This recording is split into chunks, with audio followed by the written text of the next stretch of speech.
Oh, before we get started, man, you're in Chicago, so did you hear about this tour, this anti-Jordan tour that Scottie Pippen, Horace Yes. Grant, and what's up with that? Like they're going around Australia or the States talking about how bad of a player Jordan was or bad of a person. Like what is their angle? What are I they trying to I I imagine they don't have much to say on how bad of a player he is. It's just person. And Jordan, I mean, yeah, he's a jerk. He's an asshole. He's all those things. I'm sure they have plenty of material, Oh, of but course. they wouldn't have a tour without him.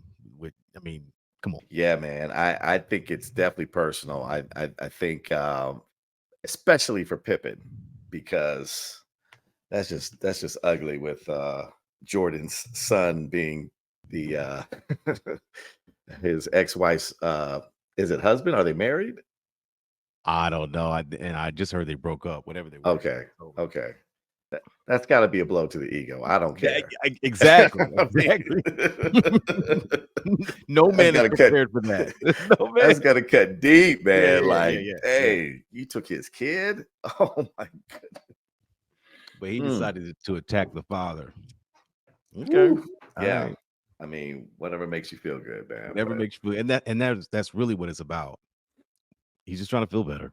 yeah, yeah. I I guess mean, you can't blame him because his I wife. mean, this gets back to what we were talking about before, the self medication. Mm, This is an ego blow. This is a mental health issue. This is I I get it. I mean, like to me, yes, he's allowed to have that, obviously, right? But don't tear down another man just yeah, to make yourself feel better. That's the problem yeah. I have. Like, you'll go through your emotions, talk to a therapist, Talk to a therapist. you know, Yeah, just yeah. work it out, give a good cry, like, but don't be hating on the goat now. Come on now. Come on now. Or what most men really do is just find a better rebound, There you go. level up. You could just That, level that up. that's another immature option that doesn't hurt anybody else. I mean, and that probably won't work out either, honestly, until you work It out your probably won't. internal things. But we digress. But man, listen, I wanted to get on because it's Women's History Month, and full disclosure, we tried to get a woman on tonight to have this discussion, and I Uh-huh. promise we will have one to discuss this. But I heard the statistic recently that blew my mind, and it was something like 52% of women heterosexual women do not like the sex that they're getting. Oh, 52%. The majority of women in heterosexual relationships do not like the sex that they're And getting. 52 is a slim majority. It is. It Let's not say is. that. We can say It half. Half of women do not enjoy the okay. sex we're getting. Okay. It's Okay. it's still it's still a large number. It's still a big number. You're Yeah. like, wow, like so, I immediately I'm thinking like, why is that? And really we do need a female on Communication. here. But I was gonna It's postulate some communication. things. You think it's communication? Yes, it's communication. They're not talking, and the men aren't listening. Now you mean communication and like just connecting, or you mean like, hey, this is what I like, this is what I don't like, that sort of Yeah, I thing. think I think both. I think both. This is what so actually in the bed, this is what I like, this is what I don't like. That is an awkward conversation to have. Nobody wants to Hmm. have it. Hmm. When a woman starts it, I'm sure the men are finding ways out of it to not finish it. It's both parts. But the other piece I think is bigger is the intimacy. Mm. We're not talking about what draws us closer. And I know, and I'm determined on this podcast. I can't talk about women. I don't want to talk about women. I will be critical of men. Men are not in those conversations. We're not. Mm-mm. No, We're not no, because it's a hard conversation to have. no. And I do want to talk about intimacy, because I think as men, we are we're not trained in that way. What I mean by that is like for instance, when you grew up, did you have intimate conversation? Like, did you have intimate conversations with your parents? No, I had deep conversations. Okay, I like had I had no, but I did not. We did not have intimate conversations. Okay. And what I mean by that is like you kind of, just had a heart to heart with your pops, like, yo, this is kind of how I'm feeling. This is, what some of the things I struggled with, and just kind of going in on, emotional, mental stuff, like really digging into that like I don't think we know our parents in that way. I never had that conversation. No, I was Um, going to ask you, did you? We grew up in no. a very similar household. I mean, Yeah. these are. I got a friend of mine. We always call them. We were raised by '70s dads. Yeah. I mean, these guys are tough. They're hard. It was get a beating first, Hmm. and there was no talking about it. It was No. these are No, the you can't house explain it. rules. You do it. Period. Yeah. And that's how they were raised. I remember I had a very good conversation with my dad about this, and I just kept telling him, I said, "Dad, I'm not being critical. I promise you, I'm not being critical of how you raised me. I'm just pointing out some of the shortcomings. Boy, would it have been nicer if we'd had these conversations because we had just had a very intimate conversation. But I'm Mm. in my 40s at the time. Yeah. I said, it'd have Yeah. been nicer if we were doing this in high school. And he said, yeah, Mm. yeah, yeah. I said, but I kept saying, but I understand where you come from. I understand how you were raised. I understand what you were trying to do. You can't, no one can do it all. No True. one can. True. True. Well, even my mother, like I never really had deep conversation with her. Like I didn't know what she struggled with in high school or, No, just anything. my mother was tougher than my father. Yeah. Yeah. Oh, yeah. Yeah. So, I mean, No, there's that partition there, and so the example of intimacy, really like knowing someone, so then I thought, well, okay, so we didn't really get it from our parents. right. Then those of us who have siblings, maybe that was our first taste of what, an intimate relationship would be. Now, I have a sister, so and we there's a big age difference. It's 5 years difference between us.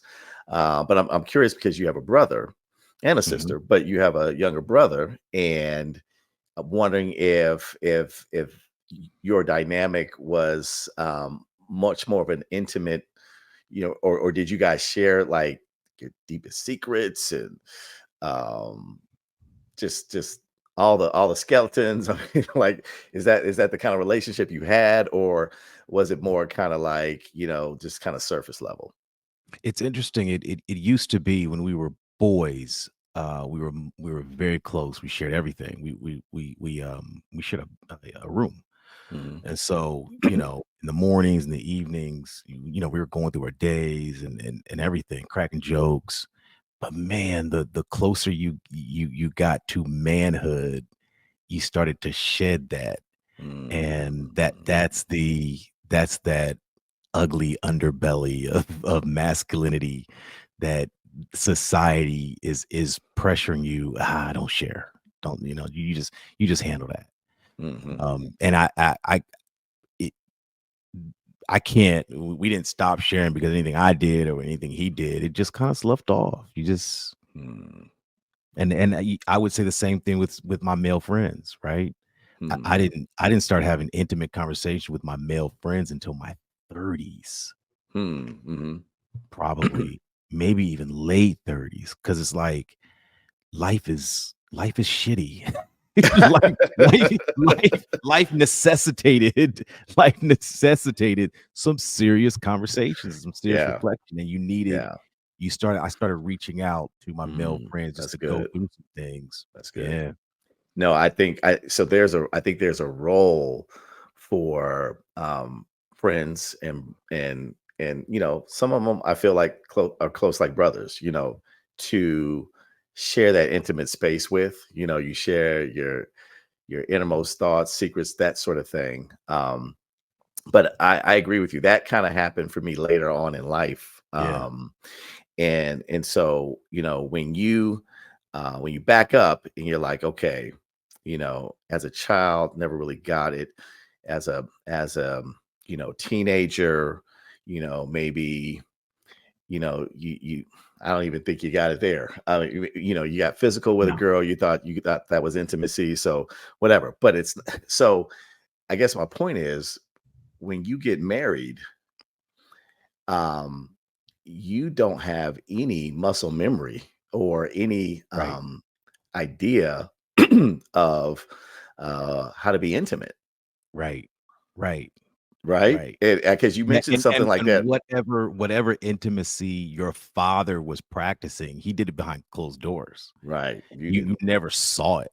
Mm, yeah, yeah.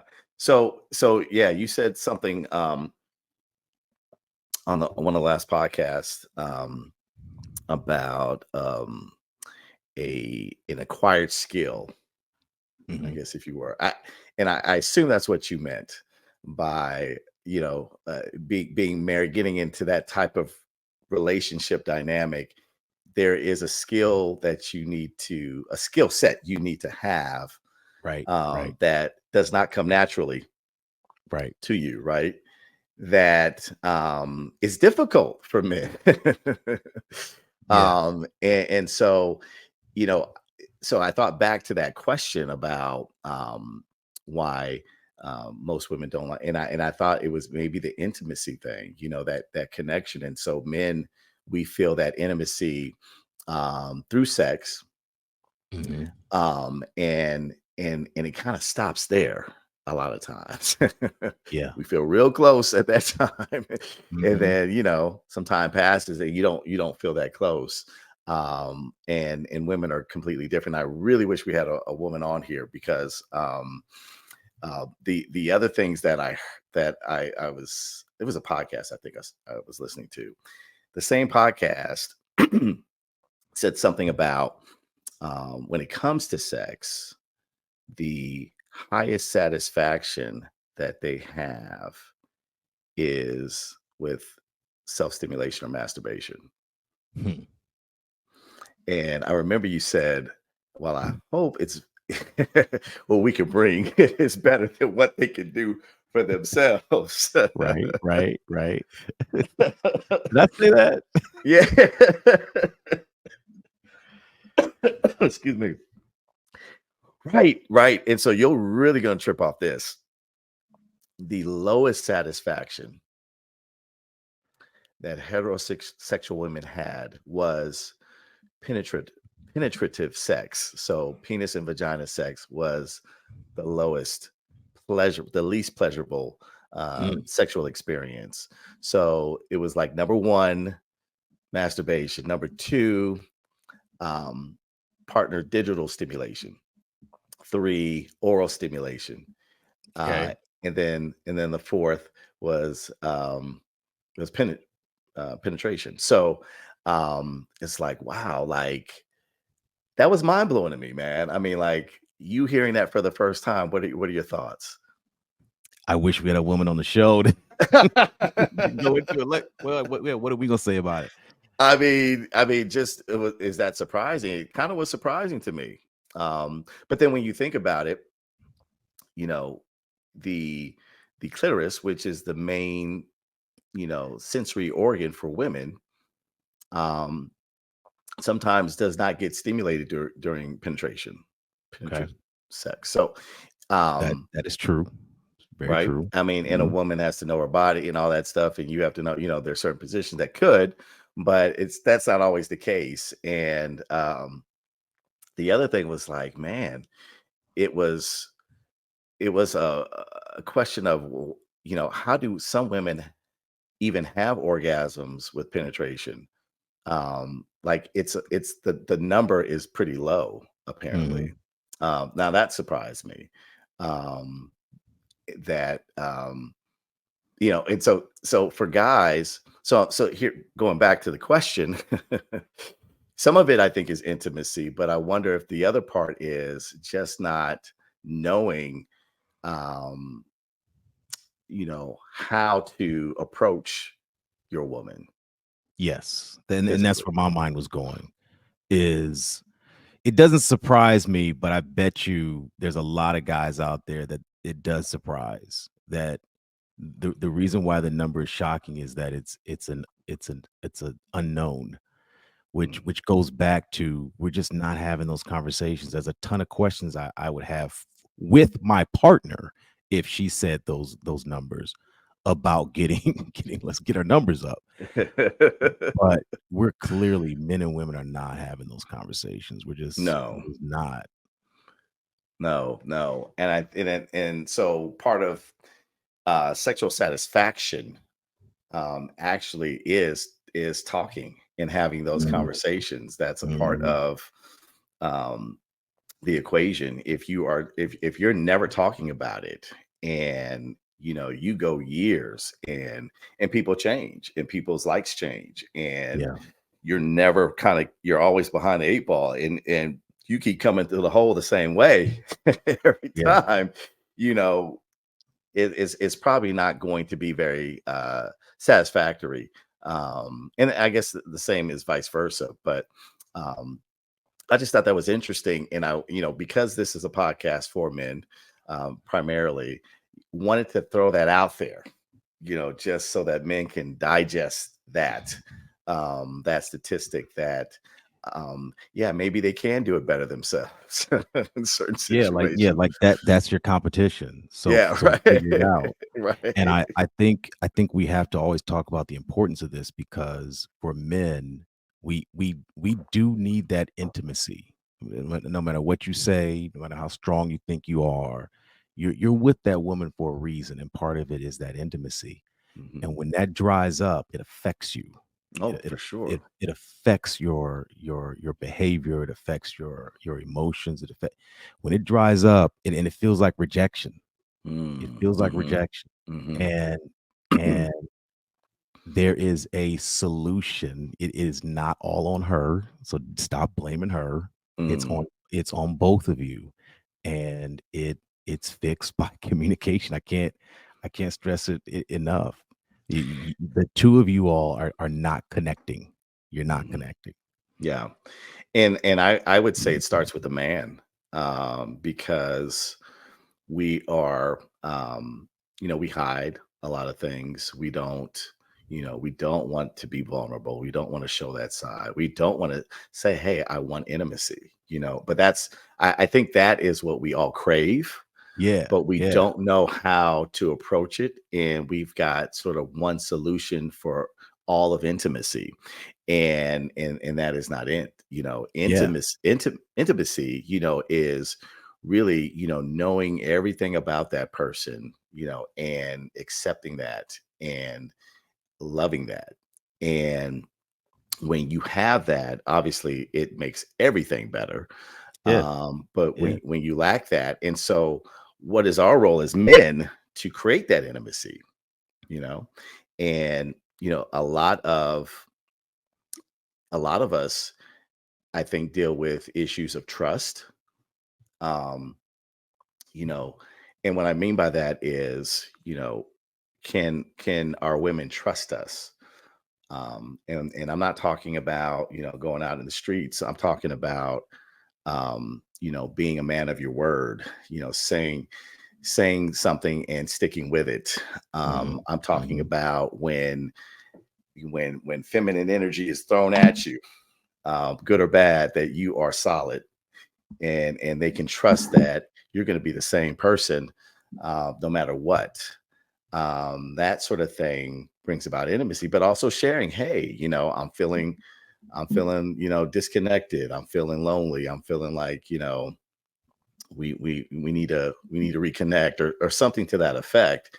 And for women, I think it's not. And again, I hate to speak for women, but from my experience, it's basically, don't just show it in the bedroom. Try, do things outside of the bedroom to create that intimacy. Have conversations outside. Have different times when we pray together. Do something like that, or take a walk, or do things of that nature that are other forms of intimacy that just kind of build and create that sort of intimacy currency, mm, that you're building, that mhm. at some point you can cash in on it. Yeah, I like that. Yeah. Intimacy currency. Mhm. I like that. I like that. Yeah, I mean, it's something we have to be intentional about. We can't just sort of haphazardly, expect it to happen. And I think if we thought more about it, how can I connect with her? How can I, my thing is, listening to understand, not to reply. Um, Mhm. Mhm. We all that, do it. We all do it. oh my goodness. Now that is probably that is one of the most difficult skills to master because oftentimes if you're having a discussion argument, not to take things personally. The person feels how they feel. Mhm. And you can but what you try to do is listen to understand the reason behind that. And oftentimes if some people, we just want to get it off our chest, we just want to be heard, and that alone can create intimacy. But if you're trying to get point for point, or no, you shouldn't feel that way, or whatever, that I think that tears down that connection, that trust, and lowers intimacy. So we definitely have to have an intimacy game outside of the bedroom, in order to make that intimacy in the bedroom spark. Yeah, I mean, it's a two-way street. It's not transactional. It's a there's you're better together. There's a synergy that happens when there's a connection, and and men don't always calculate it that way. Um, but if if you're able to be connected and stay connected, that partner in your life is going to enrich your life, and you're going to enrich her life. But you have to work at it, and you have to be intentional about what you're doing, what you can do to just stay in that zone. Yeah, yeah. I don't think when you get married, um, I don't know if you had premarital counseling or whatever, but it's like I don't we you don't have these conversations. No, no, no. And man, if I had to do it over again, or if I was advising a young person, a young man right now that's thinking about getting married, dude, I would tell them, know thyself Hmm. Hmm. first and foremost, and be true to yourself, understand yourself, stand in your integrity of who you are, embrace all the parts of you, because it's you. Don't put anything in the shadows. But I would tell that young man to work out his trauma, Yeah, because it comes up in a marriage. So yeah, if you got hurt when you were however old, 10 years old, and you never talked to anybody or worked through that emotionally, you are still that 10-year-old. And yes, so when you get yes, triggered by something, a similar situation, that 10-year-old raises up. now now your wife is dealing with you and your 10-year-old self. And it's not fair and if to you do don't that. know it, you're masking it, and you're showing her something that's not real, because you don't know why you're triggered, and Oh. you have some masking behavior that that then you're presenting. It, it i I would say it's know thyself, and constantly keep getting to know thyself, because it's Mm. a daily. So what I Mm. learned from my counseling is recognize when your emotions change, Hmm. and then and then identify them, and then sit with them, and understand the source, and understand why you're having them. Don't just move on Yeah, yeah, and yeah. mask it. You may not be able to get rid of every emotion, or mitigate, or change, but until you start asking yourself, why am I feeling this way? What happened? Mhm. Mhm. You'll Mhm. never know you. You'll never know Mm. why you get there, and you'll never find out that childhood trauma that you're carrying, and it just Mhm. creates that trigger every time. Mm. Yeah, Know thyself is yeah, that's yeah.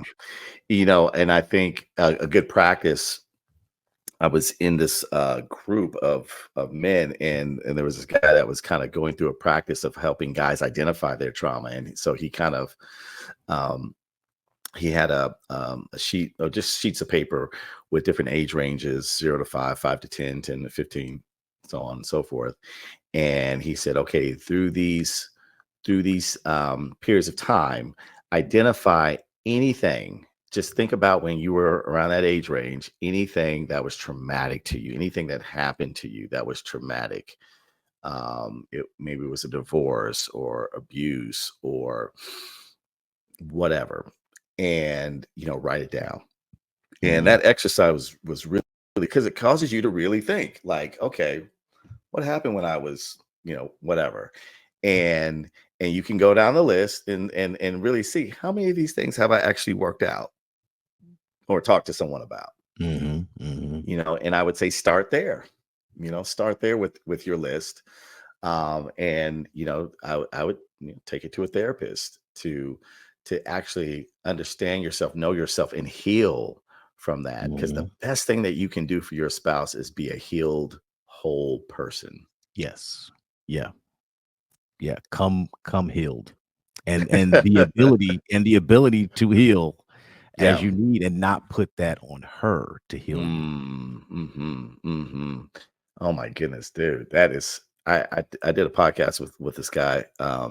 He mentioned something about that, like he was relying on his woman to make him better. It's something to that effect. And I think Mhm. I knew what he was saying because I mean, if you're with a good woman, it inspires you to be a better man. Yep. But Yep. I don't think it's their responsibility to make you better. I Yes. think it's Right. your Yeah. responsibility. So And woman and is and not your when they savior. and when they fail, and this goes both directions because women do it with men as well. When your partner Mm, fails at making you happy, as they will do mhm. because they're not perfect, And then that's not their responsibility, honestly. and then you blame them. Then Mhm, you're angry at them. Why don't you do such and such? And then you start hearing those common complaints. Well, how come you don't do such and such? That stuff that's designed to make you happy mhm. because you can't make yourself happy. Mhm, mhm, mhm. That's a common misconception, I think, that you're there to make the other person happy. You're there, I think, to make the other person a better person. Because through that process you do grow and you become a better, or you should become a better person, at least do it. Yeah. But I found that just personally, problems started to go away as